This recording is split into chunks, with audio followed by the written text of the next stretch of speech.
our workbook. Here are the rest here.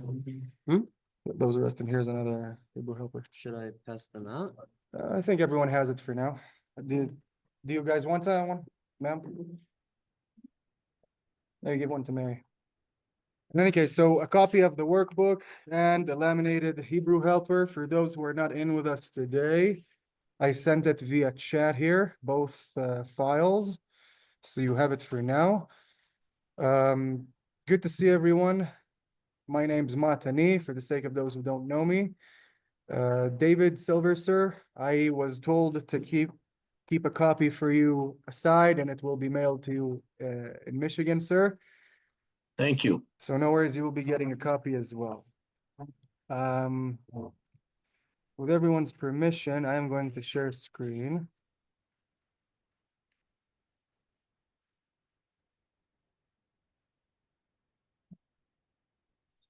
All of our boxes, and I'm going to click present. Awesome. Yeah, that looks great. Better than I thought. Okay. Hello, everyone. Thank you for joining. Wonderful evening. As you can see, first classes are always starting with technical difficulties. Where's the projector? How did I set it up last time? And so on and so forth. I do want to say I'm very excited. This class came after, this is the fruit of labor, if I may say. Some of you have been here last year when we did the first run of the class. It was good. I was proud of it.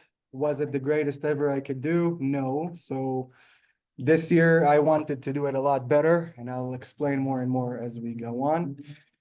But in essence, 12 weeks, 12 sessions, 1.5 hours. This is meager. This is not a lot at all. So take that into consideration, that a big part of what we're trying to achieve here is stuff at home, because Hebrew in any language to undertake is a big mission, especially Hebrew. So it takes immersion, and I'll jump into that soon.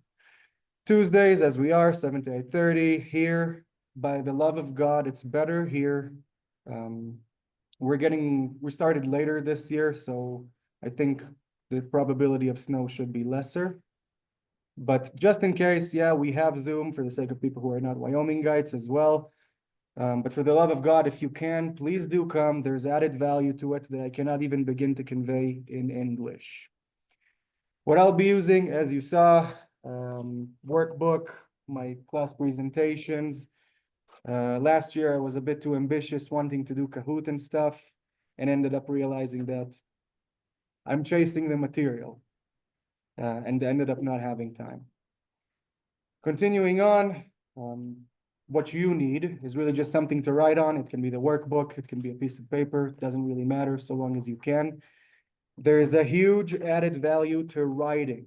Okay, so you can see in your workbook, I put in the first few pages after the historical background, is just to write the letters. It's crucial. Our bodies remember through writing. You don't have to, but if you want to do better, please do. And like last year, I think that's the one thing I didn't change from last year is the weekly emails. I will be sending weekly emails with our class material, so the presentations that I use, and recommendations for music, movies, and videos and of the sorts that I deem them good to learn and hear and immerse ourselves in for this level. And it's important. Going back to homework, it's really not just writing down forever, it's listening to the language, hearing the tonality, the repeating phrases, what we say a lot, what we don't say at all. When do we use slang? When do we use, because we use English a lot in Hebrew. So when does that happen? Continuing on. And this is where I really want to give the biggest caveats to this class. It's a caveat, but I do believe it's a strength.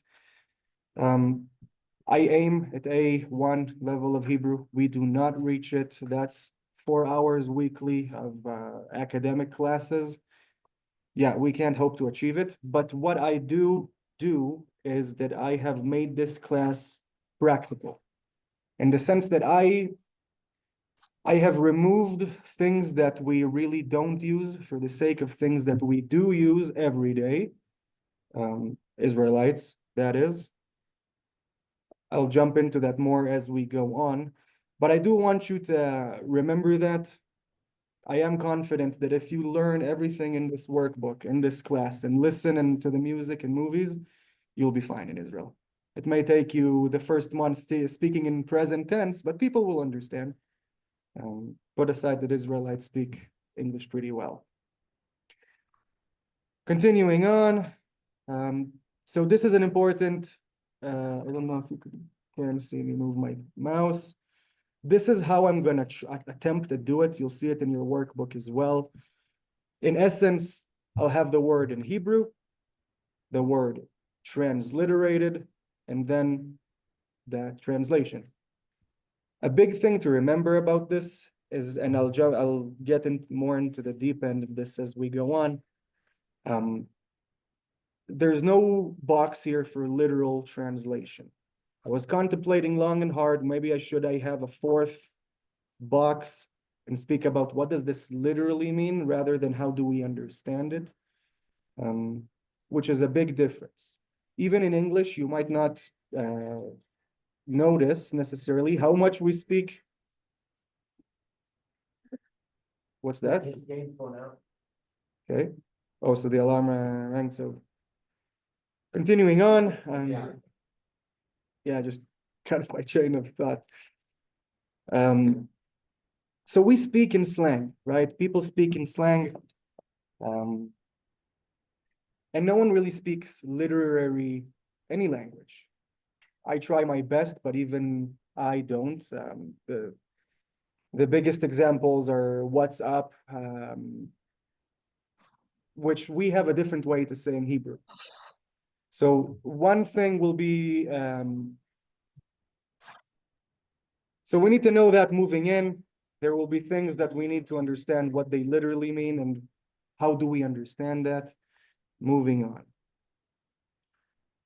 For today, we're going to tackle historical backgrounds and the differences in the semantic field, and hopefully that'll tie together everything that I've been saying so far, which leads me to a video. Let's see if it's still showing when I do that. Can you at home still see my screen? It's playing an ad right now that I'm just muted.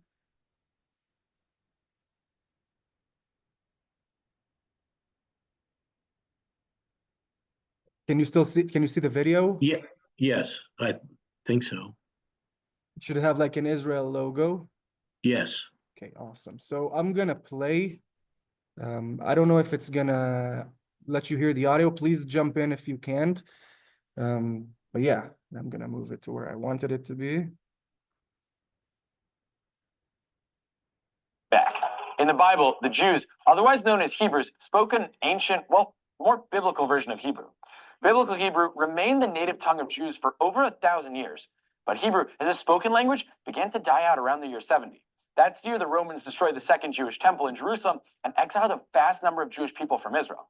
And Hebrew as a spoken language really kicked the bucket about 65 years later in 135 after the failure of the Bar Kokhba revolt, when Roman Emperor Hadrian expelled, enslaved, or killed most of Israel's remaining Jews, the final native Hebrew speakers. So that should have been the end of Hebrew, right? Well, no. Hebrew as a spoken language was dead, but the few Jews left in Israel continued using Hebrew in the study of Torah, but, and this is key, they only use it as a written, literary language. According to Louis Glinner in his book, The Story of Hebrew, reading Hebrew became a sort of spiritual resistance by Jews against the Roman oppressors. By the turn of the 2nd century, Aramaic had become the commonly used language of the Middle East, but Hebrew as a written language for Torah study still persisted. And at the turn of the 3rd century, Rabbi Judah the Prince Then the leader of the small remaining Israeli Jewish community was determined to give written Hebrew an even better shot at survival. He decided that he would exclusively use Hebrew in his editing of the Mishnah, the compilation of Jewish law, and the basis for the Talmud. His very deliberate choice to codify Hebrew as the language of the Mishnah kept written Hebrew alive. But by the 6th century, Hebrew's use for Torah study was very limited.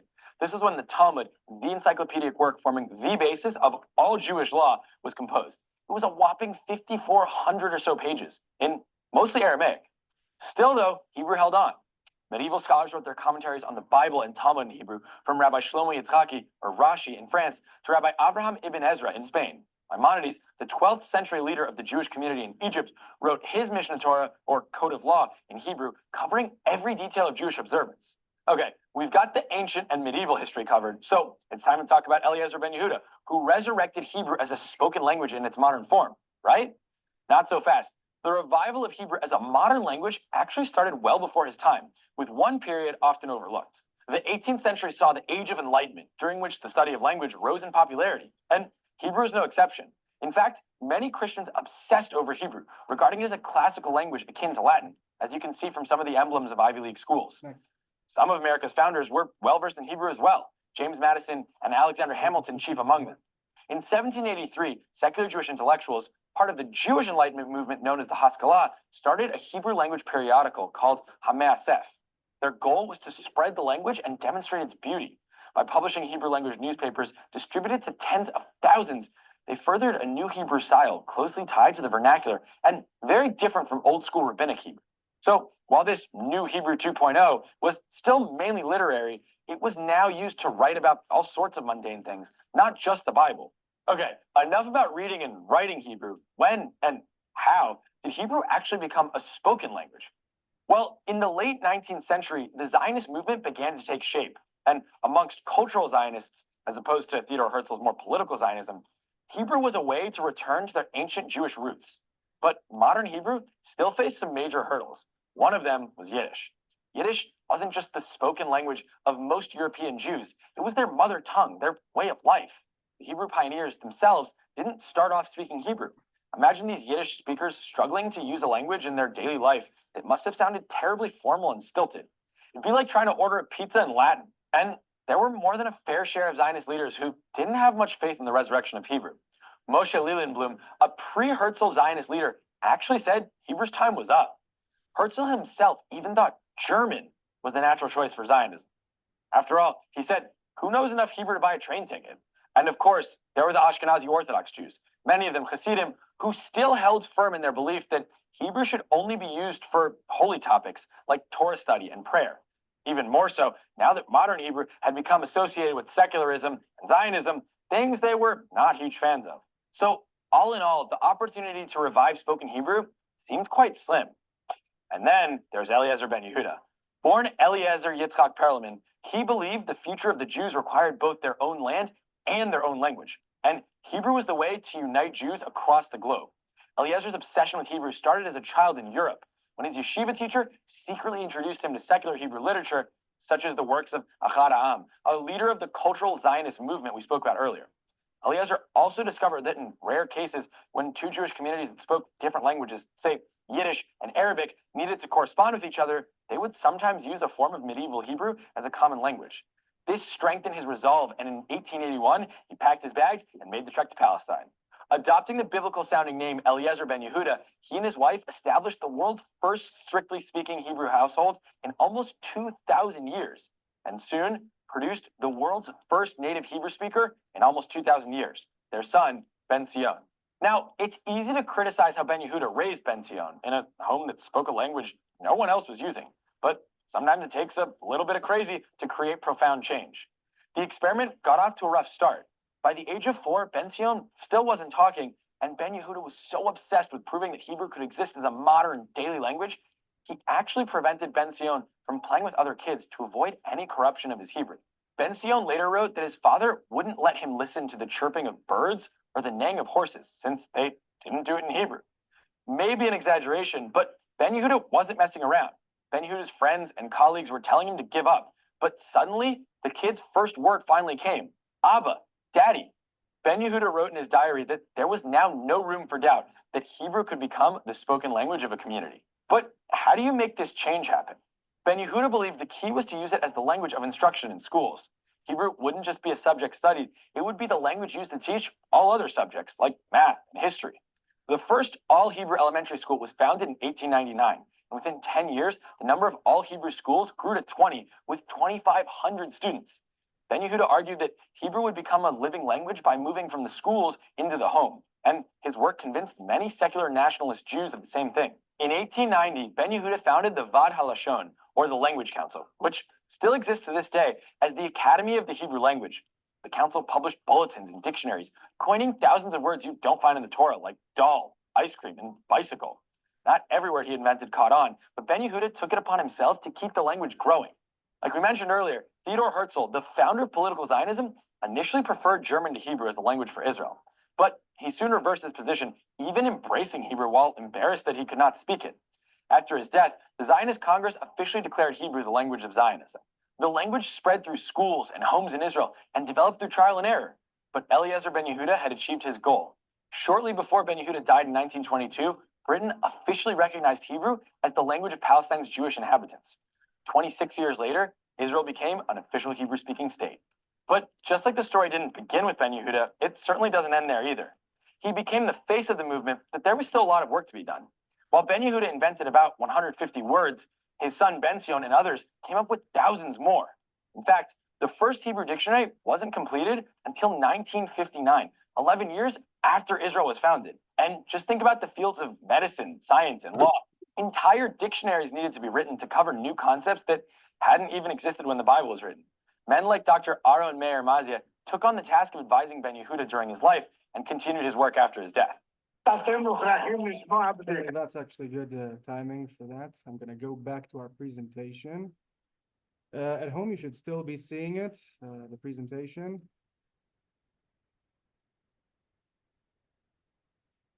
Okay, so there's a lot of problems. There are a lot of problems with that video. It's very Eurocentric. Just like any history is way more complicated when you get into the everyday life of people. They say it later on, but Eliezer Ben Yehuda was not the great reviver of Hebrew. He was one of the people who felt like it's important to do that. There were a lot of people who worked to do that. One big thing to remember, I'm gonna move this so people here can see the rest. The thing is that Zionism, in the sense of the want to go back to the Holy Land, didn't start or was born in 1882. It was probably born the day after the destruction of the temple. Why do I say that? Because we know that there has not been any generation in history since we became Jews without Aliyah to Israel. In 1882, the bigger ones from Eastern Europe start happening, which are the ones people remember. And those were very European aliyahs, waves of immigration. The thing is that most people don't know, and this is where this story kind of gets a little bit of a political taste, is that those Jews who came in the 1880s were welcomed by other Jews who were already there. Poles, Iraqis, Yemenites, Moroccans, who already settled, made aliyahs by the thousands, by the hundreds, not by the 100,000s or tens of thousands. So lesser numbers, but they came nonetheless and started communities. One that we all know is Jaffa or Yafo in Hebrew. That was started by Moroccan immigrants. One of those was Rabbi Avraham Moyal, who him and his family and his brother after him, he was the Baron Rothschild's man at the Holy Land. Since he was already there, he spoke Arabic and was able to, and he knew the Ottoman authorities. He mediated between the Baron Rothschild and the Ottoman authorities, which enabled the construction of schools, buying more land, and we know the rest of the story. One of the bigger reasons I brought this up is because of this reason, the dialect that's stuck in Hebrew is the Sephardic dialect. So last year, okay, I'll get to this. And you do have all of this in your workbook. Maybe now I'll stop sharing real quick so I can touch this. Last year, Steve asked me something that stumped me. And I went home and checked, and it was this. I'm gonna write it down. Let me know if back home you can't see or hear me. And next time I need to remember the bigger chalks. It's fine for me. This word is Shabbat, Sabbath. I'm going to transliterate it next to it. And note, transliteration has no rules to it. Different people transliterate differently. Me, I'm trying to make it as understandable as possible. And I hope you can see it at home. So this is Sabbath. And Steve asked me if this letter, which is a taf, we'll get to it, means if it sounds like an S, Shabbos. And I didn't understand what he's talking about. And that's how you say it in the Ashkenazi dialect. So yeah, Shabbos, like this, will become, instead of Shabbat, in the Ashkenazi dialect, will be Shabbos. Me, having grown up in Israel, I never knew that until I came here. And Steve asked me, and then I checked. Side note, I wanted to touch on that. There are still communities who speak Yiddish and definitely Hebrew with the Ashkenazi dialect in Israel. They're usually Orthodox and don't mingle that much. You do encounter it though, more so in Jerusalem. Any questions on that? You saw it at home, right? I don't know. Max, do you want to go see if you can find fatter chalks? I think they were there in the kids' area. Thank you. My heart, Yes, my love. can you tilt the blackboard forward just a skosh?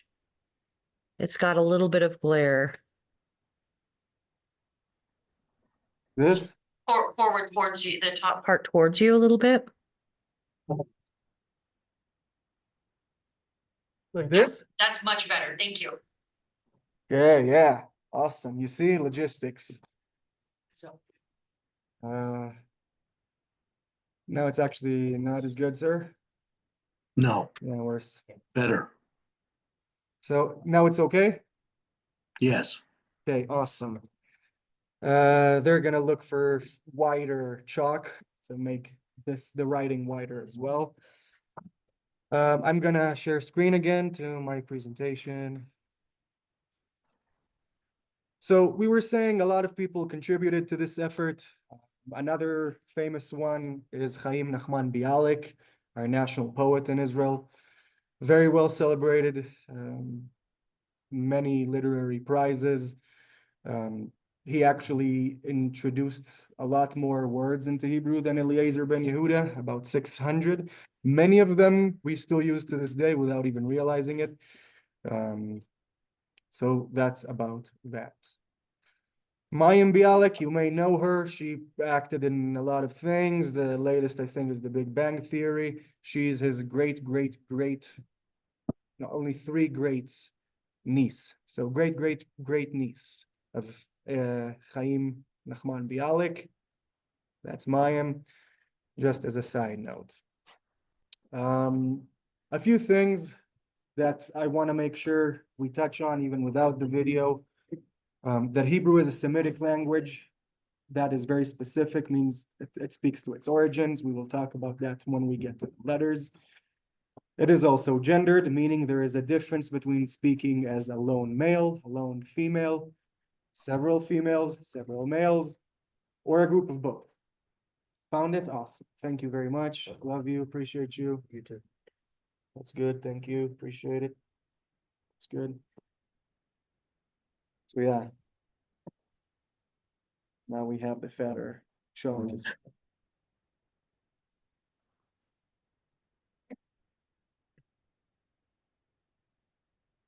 Okay, so as I just said, there's a difference between speaking as a lone male, me, Matani alone, uh, me and Rick, two dudes, males, or as a female or a group of females. No reason to be alarmed when we do it slowly and carefully. It's very easy, and the sounds repeat. Other than that, it's important to know that Hebrew had a lot of foreign influences over the years. Most recently by Arabic, if I would say. We use a lot of Arabic in modern Israeli Hebrew. One of the better ones that I like, a slang word. I'm gonna stop sharing for the sake of this, so you can see me right at home. Delete this.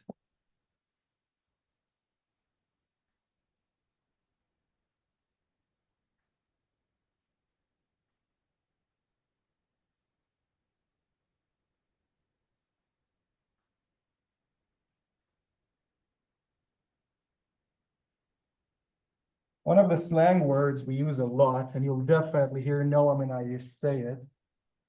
And this is a word in Arabic, but we use it a lot in Hebrew.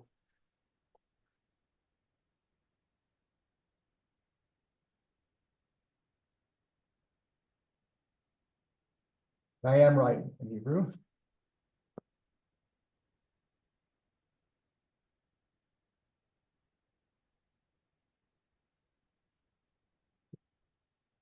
Sababa. That's how you read it and transliterate. Sababa. In Arabic, it means party. Okay? In Arabic, it means party. The way we use it is, oh yeah, everything's cool. Everything's sababa. Or I don't know, some of you just told me something, some good news. Ah, sababa. That's good. This is not in Hebrew. Will this serve you in Israel? Hell yeah. Continuing on. So did everyone understand how we use it? In Arabic, it means party.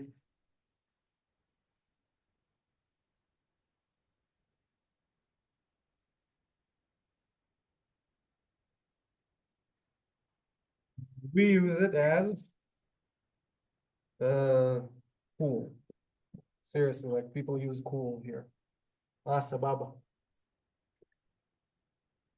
Continuing on, and I'll share my screen again, back to the presentation. So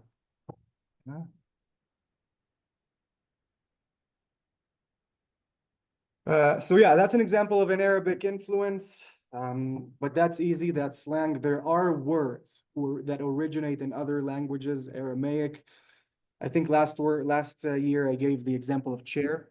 The word chair comes from Aramaic, which means it behaves different. We will get to it when we get to plural. So yeah, Hebrew didn't really die. The thing is that a lot of the North African Jews did speak Hebrew between themselves. Was it as intrinsic as now? No. Was it complemented with Arabic? Yes. But that's why Hebrew never really died. It resurged, more like it. So yeah, and as we can see, the changing of times influence as well. My favorite influence is the development of the field of medicine, that they need to start inventing Hebrew words for. Very interesting when Cara and I speak about medicine. Which brings me to one of our more important ideas to remember in this class. I said this last year. I'm gonna dwell on this again. This graph is exaggerated, okay? Just so you all know, this graph is exaggerated, but it's supposed to portray what's called a semantic field. A semantic field, as written here, everything we can say. Okay, so the semantic field of English is everything I can say in English. If I want to talk about camping, then that's the semantic field of camping. What relates to camping, and so on and so forth. Why is it important to touch on? Hebrew and English don't directly translate to each other necessarily. There are things that exist in English and don't in Hebrew. There are things that exist in Hebrew and don't in English. And when that happens, what we end up needing to do, Noam and I, but definitely you as well, taking up the Hebrew, is that we need to start getting creative. How do I say what I want to say in a different way? Because it doesn't exist in English. That's very frequent, though not as much as you'd think. Okay, so again, this graph is exaggerated. Many things will translate very deliciously one-to-one. And it's always fun and pleasant when that happens, living in America. Continuing on. Yeah, we said this already.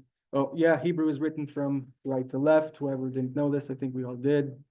The only two languages in the world, Arabic and Hebrew, right to left. Continuing on. Which brings us to the Alef-Bet. I will now stop sharing and start writing letters so we can start seeing them. On your workbook, this should be, you do have more history on the workbook. By all means, read it. You don't have to, but it's fun. There's more here on pages 8 and 7 about the ancient Hebrew writing. The Alef-Bet we have now is a newer one. It's not the Alef-Bet or the Alphabet lettering that they used in biblical times. That too was influenced by a lot of things. Some of it looks exactly like Aramaic. Some of it does not look nothing like Aramaic and looks exactly like it did back then. And you can see examples in the workbook. Instead of dwelling upon it, I'll let you read it at home and start doing the letters. I will say, ma'am, Phyllis, for Jason, you may want to do, I gave Phyllis extra copies for you as well, but on page 9, you can see, this is something that stumped me last year as well. There is a handwritten form of Hebrew. And then there are two versions, print and then a handwritten. Now, here's the thing. This is print, and I just wrote it in with my hand, meaning it's possible to write print with your hand. It's just more annoying. It's kind of like block writing. But for the sake of documentation, presentations, what you're supposed to do is use the print. The handwriting one is seen as a lesser level of literacy. So you never see research, you never see articles in the handwritten. For Jason, sorry, Jason, by all means, you raised your hand. Yeah, just so people aren't confused, when you're saying handwritten in English idiom, American English idiom, we would be calling it cursive or script. Exactly. So we don't, so cursive is conjoined, right? When you write cursive, I don't know how to write cursive. Max knows, Max pretty good at it. It's just conjoined. Handwritten Hebrew will still not be conjoined. Let me show you how do I write sababa with handwritten Hebrew. So last year, what happened is that the Hebrew helper, I had an older version. It had a different name on it. For the sake of the matter, I will write sababa like this. I won't even bother with vowels if I'm writing just in hand. You don't need to remember it. Maybe just Jason, you want to practice the other Alef-Bet that are on the workbook on page 9. Their behavior with vowels will be the same. For the sake of everyone else, stick to the print. Are there any questions about this? Yeah, I don't see any questions, not at home, not in the classroom. Right. So I will now get to letters. And I do want to say, dwell on the letters. Don't tell yourself, oh, I'm not moving fast enough. Get stuck on the letters. That's the basics. If you learn just how the Israeli tonality sounds, that's big, because I just showed Cara and Max the translator. I wanted to see how my transliteration reads. And you can do it. An Israeli will understand, even if you do it with an American accent. But if you understand where to dwell, where to stop, how does this letter sound? How does this letter behave? That's the most important thing before even getting to words. Having said that, I will now start with our first letter, and you have all of your letters in your workbook as well in the Hebrew helper. Aleph. Then I'll write its name as well.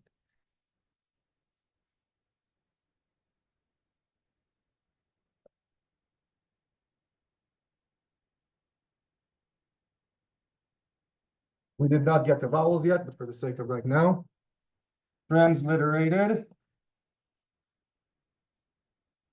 Aleph.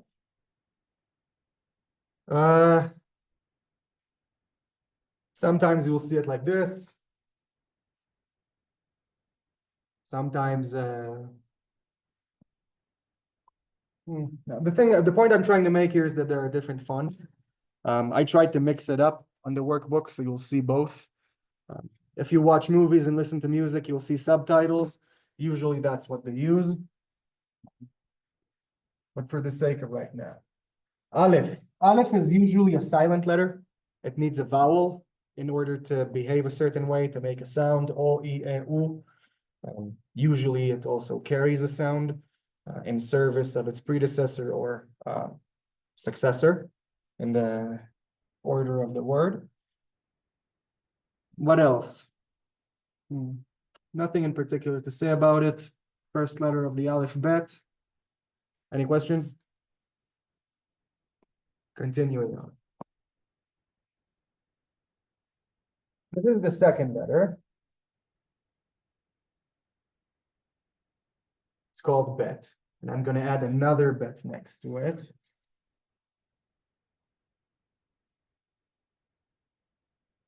And welcome to our first vowel class. This dot here in the middle of the Bet is called dagesh. I'll write it down.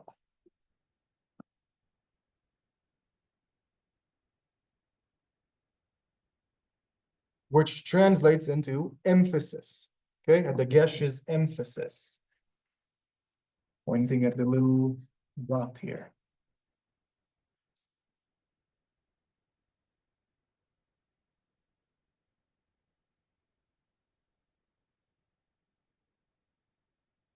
Okay. Now, the reason I wrote two bets here is because a bet behaves differently, whether it has the dagesh, the emphasis, or not. Okay, which leads us to our first example of a word. I'll write it here. Two words.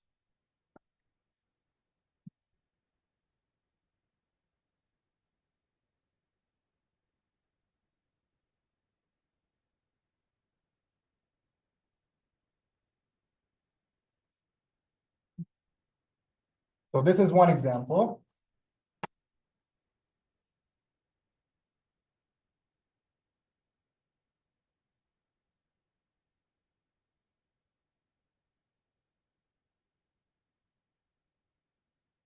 Okay.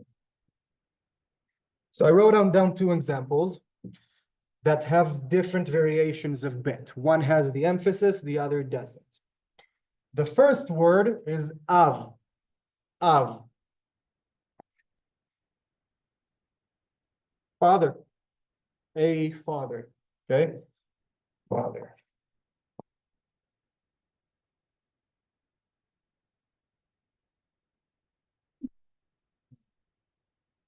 Second word, Abba. Same thing, same idea. Father, dad. Different literacy level, I would say. But still dad. I would not refer to my father as Av. Hey, Av. I'll tell him, hey, Abba. I'll tell him Abba. If I'm writing an essay, I'll probably use Av. So this is also father, and the transliteration of this is Abba.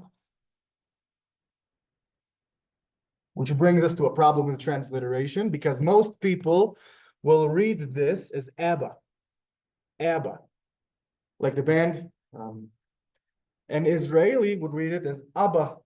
Why? Because since birth, these are where I'm used to putting the emphasis on. which letters to stretch, what part of the word um, to emphasize. If it's different, Italians do it on the second syllable. In Hebrew, it kind of differs, but usually the first. So, Abba, Abba. Any questions about this so far?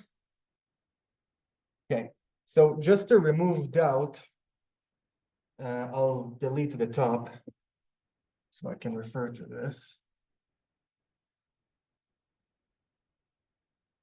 So the second letter of the Alef-Bet is called Bet. Usually people will split them into two. Call this one Bet in order to distinguish, and call this one Bet. Okay, and the names of the letters sound like the sound they're making. Okay.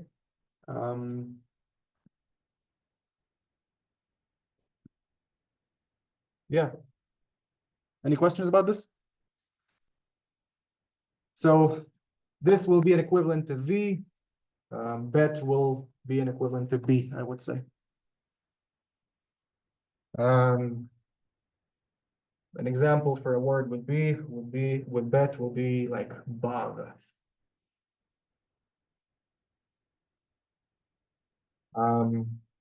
With the gash, because it's bar, so not var. A bar is just like that, a bar. There is a word for tavern in Hebrew. We don't use it. I'm sure that if I say it to Noam, he will be weirded out by me saying it. We say bar, just without the rolling R, I think. R. Okay, so bar. It also means something wild, like a wild flower. A lot of people are called bar. Had a lot of friends who are bars. It's kind of funny. So something wild, like a wild flower, or just a literal bar to go have drinks in.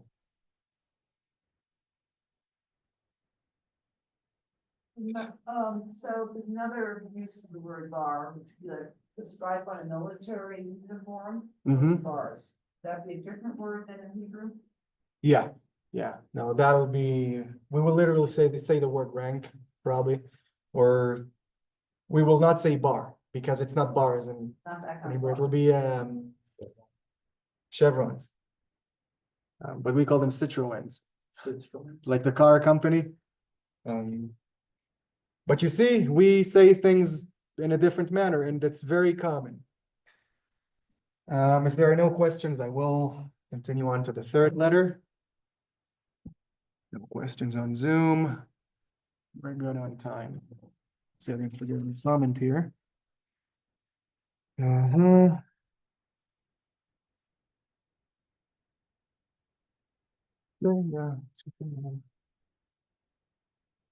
And please, for the love of God, I do want to say I deliberately avoided having ABC songs or child going to the first grade songs, because yeah, this is an adult class and I know how hard it is to take up a language. There's a lot of insecurities and you're self-aware and self-conscious and oh yeah, I'm an adult and I barely speak like a toddler. Who cares? Who cares?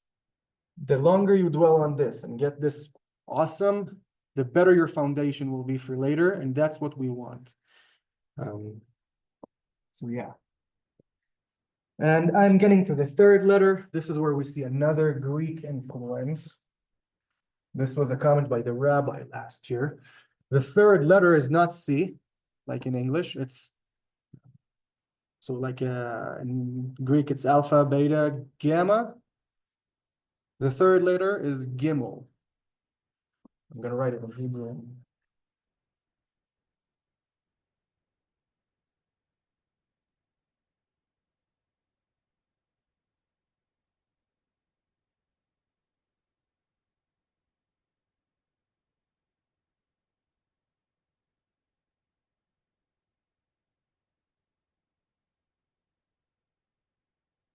Or with a Hebrew dialect, gimel.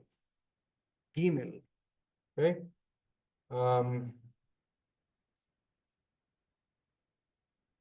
An example for a word would be gamal, for example.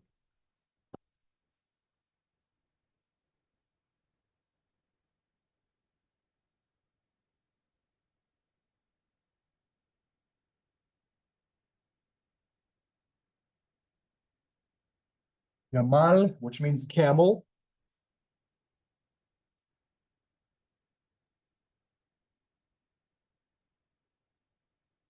Camel.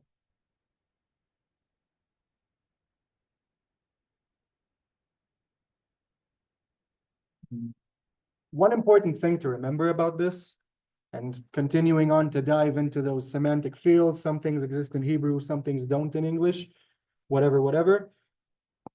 We don't have the sound J in Hebrew. So how do we bridge that gap? Because it's a sound that humans utter. So what we'll do, we will use an apostrophe. Usually on Gimel, sometimes we'll see it on a different letter that we will get to. But for example, the word gel.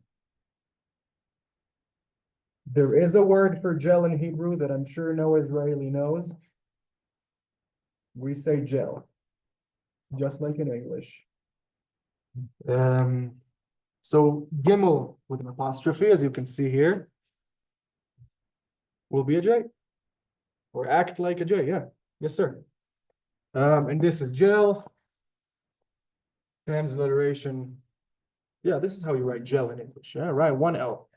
Okay, so yeah, transliteration just so happens to be the same as the translation. Questions about this so far? At home, in the class? Okay. Good. Let's see if I have comments here. There are other sounds that we do not have in Hebrew. I will get to it as we unfold the Alef-Bet, but just for the sake of right now, TH, so the doesn't exist in Hebrew. We do have a way to bridge it, like the Gimel. CH, we don't have in Hebrew. Ch, it doesn't exist in Hebrew. There is a way to bridge it. We will get to it. And I don't think I encountered the sounds that exist in either. Yeah, there is. Yeah, Brody ones. Yeah. There are no questions about this. I will get to the next letter. Still, you want me to, can I erase the top?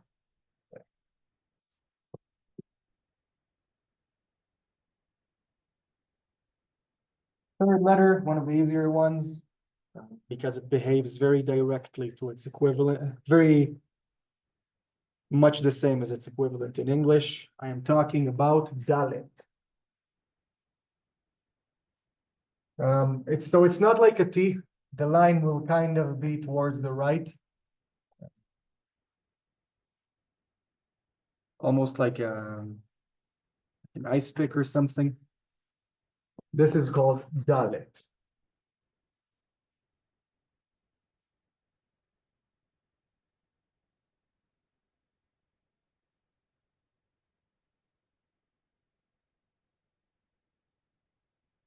Alliteration.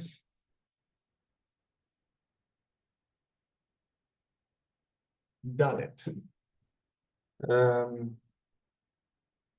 I'm gonna erase this, the middle corner row here.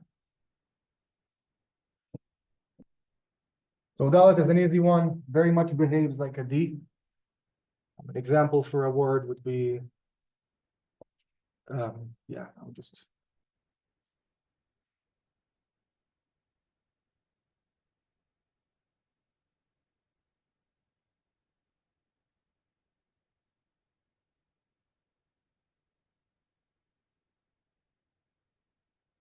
Delet. I'm gonna transliterate it next to it.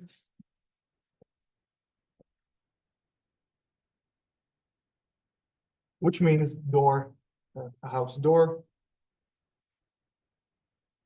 room door.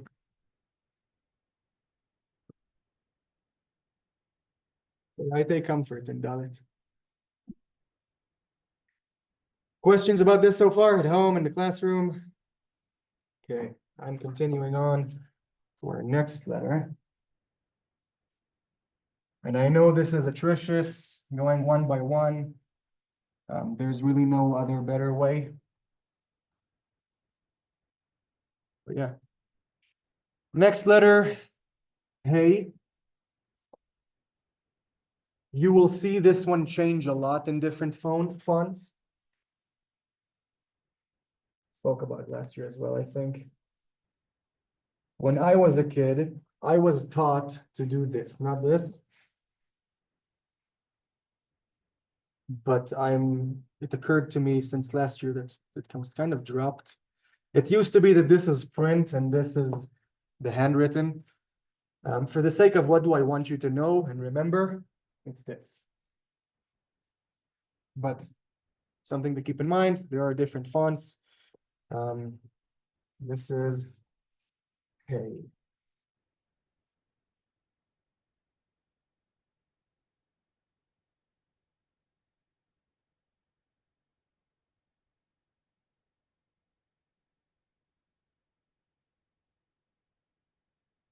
It very much behaves like an H. I will say that this is also how you write hey. If I want to say hey to someone, this is how you write it. So hey, hello. There was one point I wanted to make about. Yeah. One important note. Hey with an apostrophe. So like this is the creator's name. We usually avoid writing it down unless it's for the sake of either teaching or writing Torah. So usually you'll see this as the creator's name, just the lone hey with the apostrophe. There are other ways to write the creator's name, but just to put it out there. Questions so far?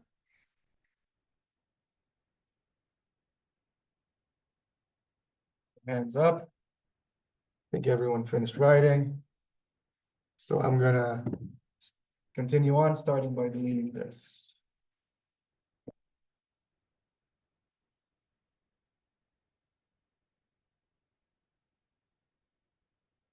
The next letter is called Vav. Has a little hat on it here. And in terms of how does it look on the line, let's say I have a notebook and it has lines on it. This is how big the Vav will be. The reason I say it is because there are other letters that kind of resemble it. The difference is in the length. Okay, but in terms of how should it look like on a notepad, on the line, this is how it looks, or how big it is. Vav, just like Bet, has two functions. Down. It can either be Vav or a W. Okay, so either a V or a W. This. Usually, when we're using Vav to indicate a W sound, we will use it twice. So a double Vav. So for example, I want to write wow. I want to say wow.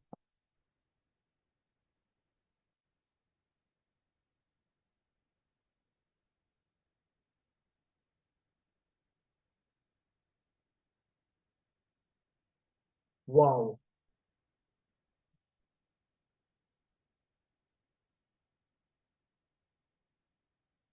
Now, can it work with just one Vav? It can.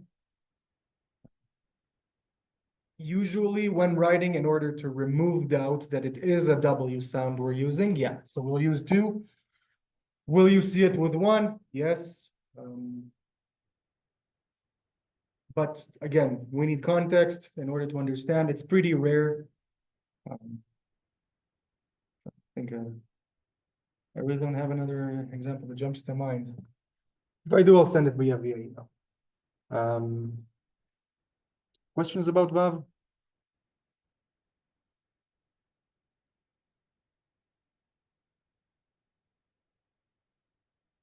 don't have a good example right now. Maybe it'll come to me. I'm gonna delete the top, first two rows.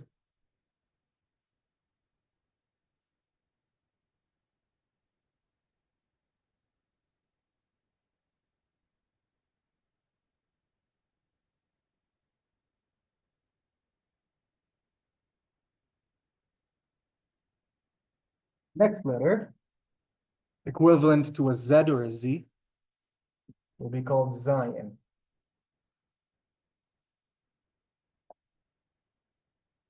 Has this diagonal line at the top, with a straight one coming from its middle.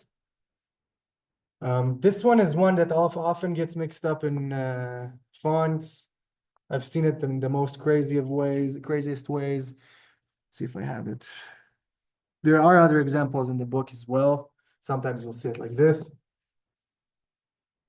But they'll make sure you can see the bend. I once saw it like this, with like a little hunchback. I once saw it with a hunchback to the other side, which is it's hard even for me to understand. But I guess the point of that is to keep in mind that there are fonts, usually what you'll see is that.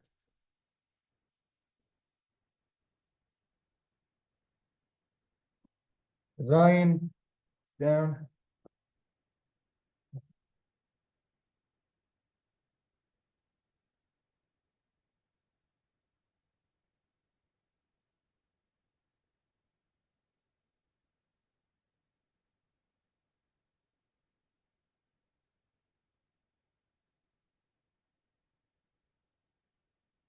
So this brings me to a transliteration issue. How does it more sound to you when I say it? Zion, like with a double E, or like this, Zion? You know what I mean? So what I do, I try to remove doubt and do double E's. In the workbook, what you'll see is double E's to signify E. We really don't have yay, you know what I mean? Like yay. We really don't have those. It exists, we don't really use them. It's kind of like Latin. The vowels are very e, u, rather than in English where it's a, o, u. You know what I mean? Very elongated, very round. To remove doubt, let's go with double E's. Zain. Let's think of a word. Zevel, which means trash. Like I need to take out the trash. Zevel. Zevel.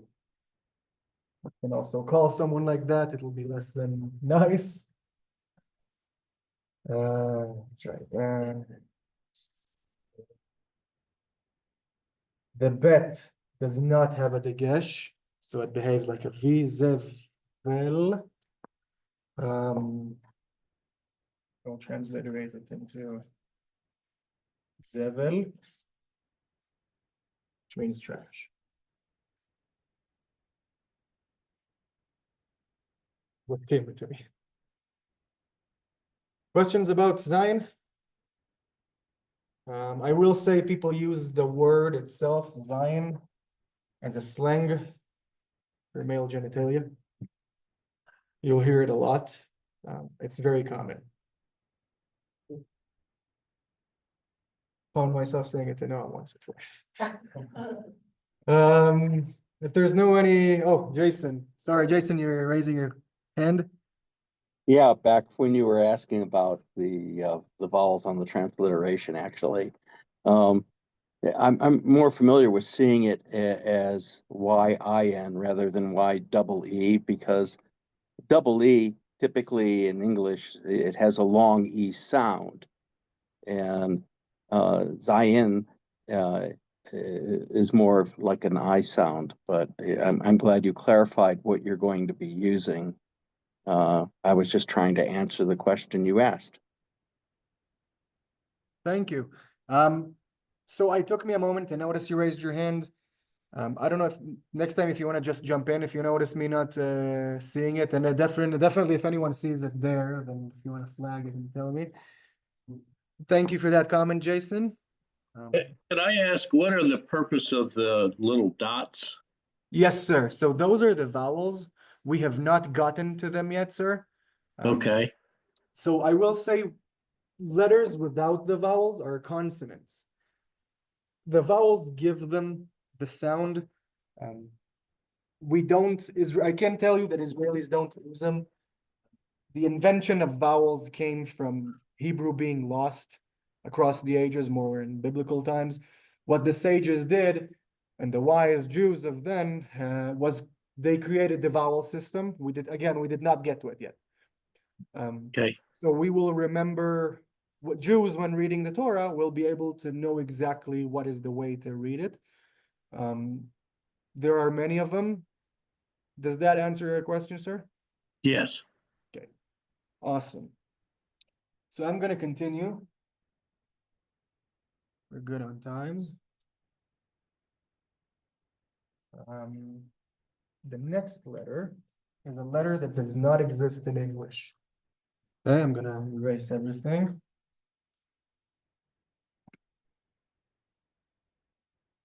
The next letter, you may be familiar with the sound. It's called chet. Chet. This is one that the Arabs laugh at us a lot about. There's a reason for that. I'll get to it.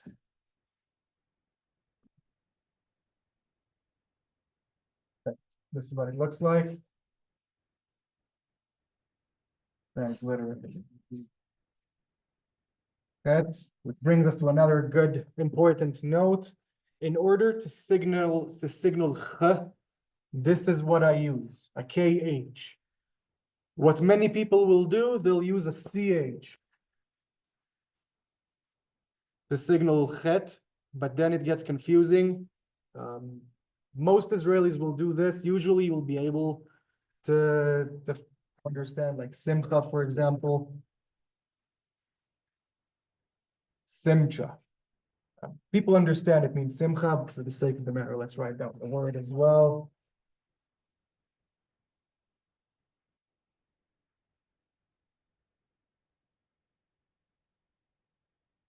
Happiness.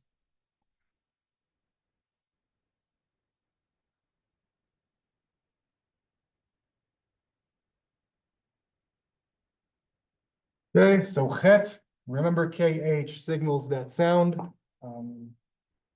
We have this example here, simcha. If I want to use an example for a word that begins with a chet, let's say chatul. Chatul means cat.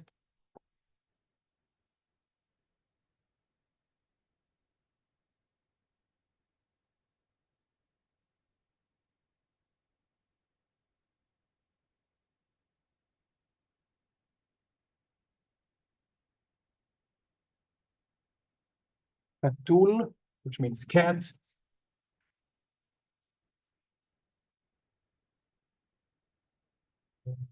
So yeah, you will see it with a CH. It's wrong, but Israelis are often wrong. And we will see that more as we go on. Why do the Arabs laugh at us because of this letter? Truth be told, it's one of those sounds we lost across the ages. It should be a lot more throaty. It should be a ha, ha. It's not supposed to be a ch. It's supposed to be a ha. And I hope you can hear me back home and the difference between those.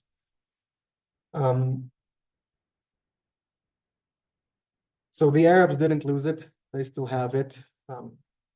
When they want to laugh at us, they keep saying ch, ch, ch, ch, ch, ch, which they don't have. Technically, that's not a sound we have, but that's what it became across the years. But for the sake of us knowing, chet is supposed to be a lot more light. Ha, ha. It's like almost an H, almost. Will you hear it that way nowadays in Israel? Sometimes. Usually the older generation that came from other places. Many a times their kids who picked up their Hebrew. Correct Hebrew would be ha. Modern Hebrew, chet. Questions about chet? Sorry if I'm interrupting writing down. Let's see if I have.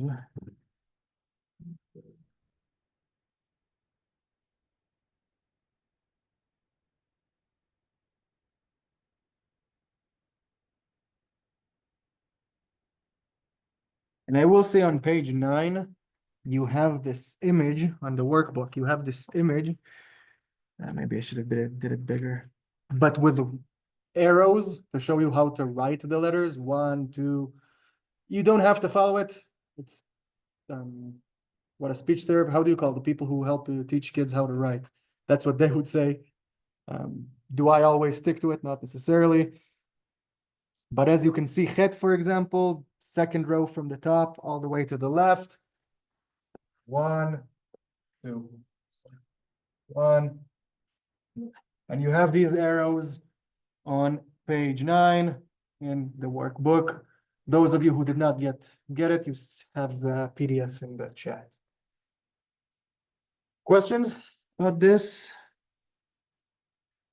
Very good. And I think we have time for another letter before I need to wrap up.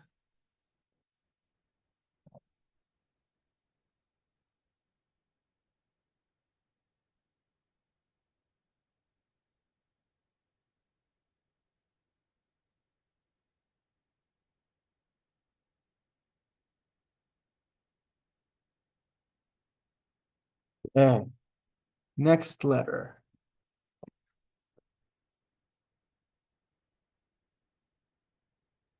This one is called tet. Tet. In the way that it behaves in an equivalent to English, it will be equivalent to a T. Important note about this, tet used to be a softer T sound. We usually use tet to signal foreign words.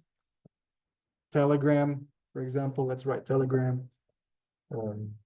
Telephone, telephone's a better example, actually.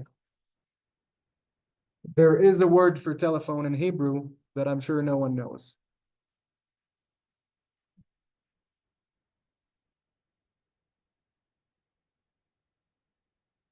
And this is the size of the vav, as you can see from earlier. And this is that letter I was trying to distinguish the vav from. Vowels.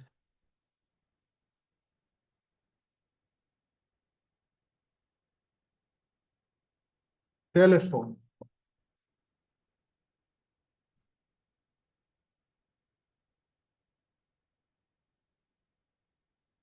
Means telephone, obviously.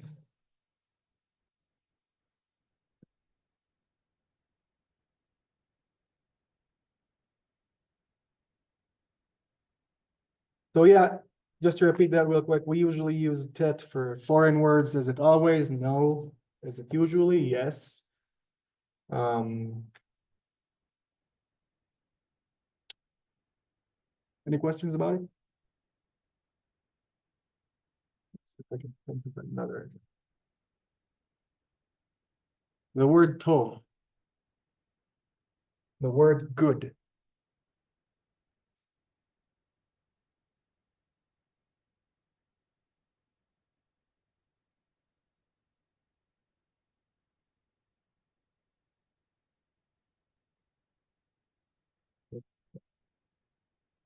Tov. So the bet doesn't have an emphasis. Tov. We have the tet here, the vav with a special vowel that we will get to in the near future, and the bet, which means tov, good.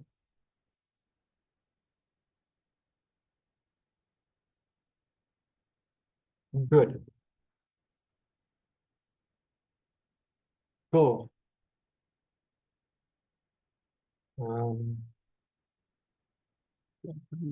Good pace here.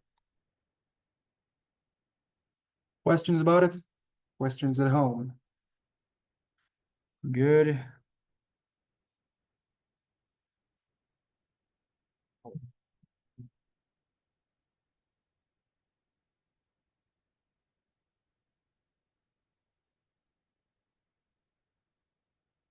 I'll do the next one, and I think I'll stop there for today, and we'll wrap up, and we'll talk logistics a little bit.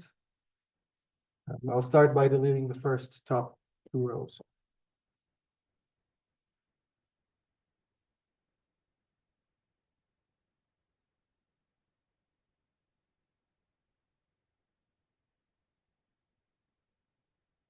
Next letter, the 10th letter, is a small one.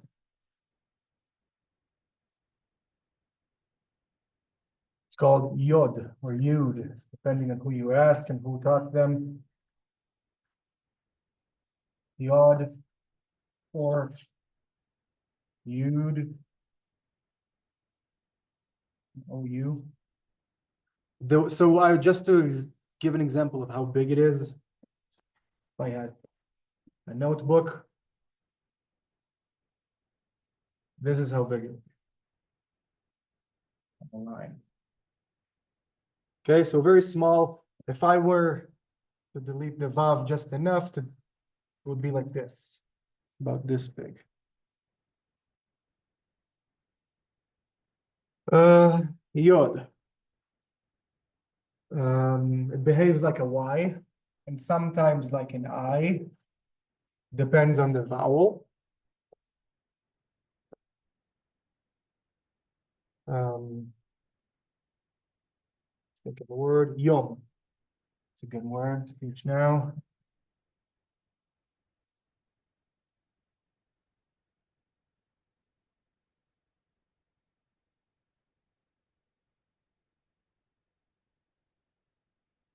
Yom.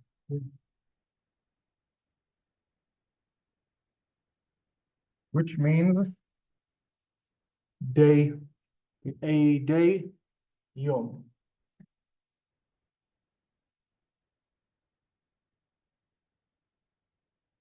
Okay, so it's very small. This is the Vav here, just for comparison. It's about a third of it, same size. Another word, for example, it could be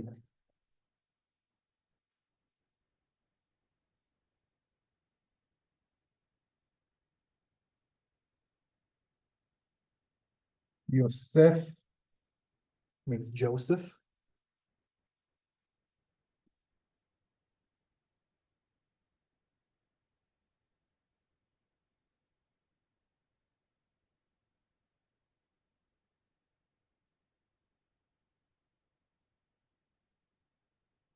I will say, many a times Yud is also used as the creator's name, usually a double Yud, so like this. With an apostrophe, sometimes without an apostrophe. We usually see it a lot in prayer books. For the sake of now, don't need it. For the sake of knowing. Questions so far? Okay, great. And I'm gonna let everyone finish writing. I am gonna switch back to my presentation real quick. If you wanna keep writing, you can also click on my top right box and click pin. And then all you see is me. And then I want to unpin.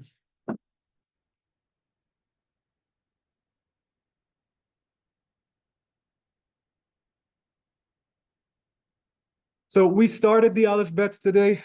To be honest, I'm kind of surprised by how fast I'm going. I'm trying to go slow. Next week, what we'll do is we'll continue it. And what I want to do every class is that at least the beginning of it will be a refresher. So no worries, we will go over and over and over and over. But keep in mind, this is very crucial. The letters, I'm trying to give them equivalents in English, but they're not. Okay, they're not the same, and A is not an Aleph. But it helps to remember. Why do I say that? Is because I want you to not remember A equals Aleph, but I want you to remember Aleph in the Hebrew dialect. And the more we get into the Nikud, all of a sudden you'll be hearing Noam a lot more in class. and you can hear it. The sound is unmistakable. And that's one of the biggest things I want us to try and aim to. Immersion, immersion, immersion. The whole point of me sending weekly emails with songs, movie recommendations is that you can listen to it as much as possible. I said it last year, I'll say it again now. English has always been there for me. I speak fluent English since the 3rd grade. The only thing that's got better is really my vocabulary. That is a byproduct of both my parents working and sticking me in front of the Hallmark channel. And later on, there were other channels and video games. But and that's the thing, because it was 8 is what, 3rd grade. 1st and 2nd grade, you learn the Alef-Bet, how to read and write in Hebrew. In 2nd grade, they already start in Israel on English. And I took to it fast. I tried to challenge myself to read subtitles on movies before they disappear or change. And before I knew it, I just didn't need them anymore. I want you to know that as I sit here and speak English with you, I don't remember learning one thing in class. Not even, maybe just the ABC.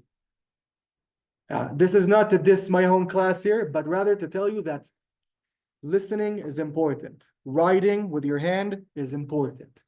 It needs to be a part of your life. This is an undertaking. It's not a job, but I'd like for it to be a gift to any and all of you who take it upon yourself, and as easy as possible, because Lord knows it's hard. It's hard. This is my attempt at making it the easiest as I can. I do have additional resources here.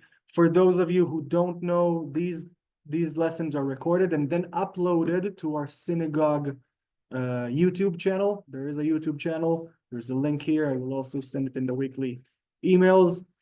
I've been talking about the weekly emails. And for those of you who want to download maybe a Hebrew keyboard to your phone, to your laptop, and you want to practice the vowels, there are automatic vowels. The one that I used to create this class and everything is here. This is the link. See what else I have here. Thank you. This is how you write thank you, toda. I will transliterate it real quick.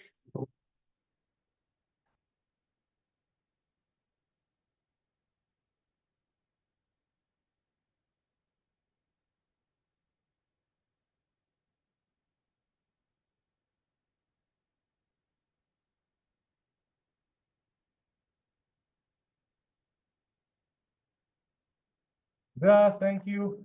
Technically, it only means thanks or thanking. But yeah.